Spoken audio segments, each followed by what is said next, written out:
Mr. Speaker. Mr. Speaker, I fully support the sentiments by my colleagues.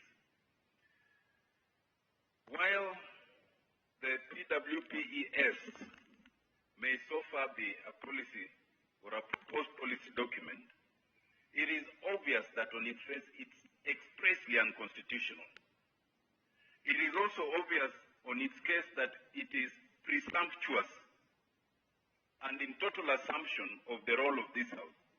The Speaker, I say that because I'm aware that not only is it a policy document that has not crystallized into law under Article 95, but they have purported to appoint an implementation committee which is implementing it already, which means it's not even considered that it's necessary to see whether Parliament will adopt its recommendation into law, and Parliament becomes highly relevant under Article 95.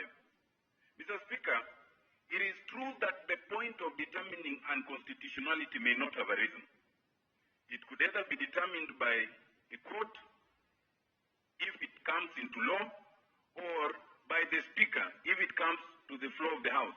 But the problem here is that there's a clear effort to circumvent that provision, so that the occasion of it deciding by the court may not arise because there will be no law passed by Parliament. But the occasion of determination by the Speaker might not arise because it will not come to you. And that's why, Mr. Speaker, it is important that we now look at Article 95 critically. It is true nothing should assume the force of law except as passed by this House.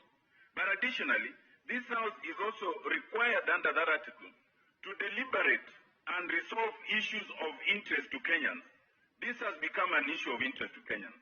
Mr. Speaker, just this morning, I will report to you that the session that was being chaired by the Deputy Speaker had the chair of delegated legislation present before this chamber for rejection two sets of regulations, one which actually emanated from this same department under Section 70.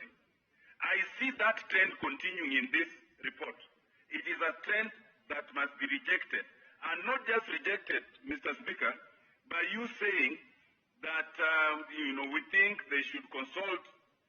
It is within your powers and jurisdiction, Mr. Speaker, by way of communication, to pronounce yourself and say whatever is contained in that document that is purported to be implemented is void ab initio.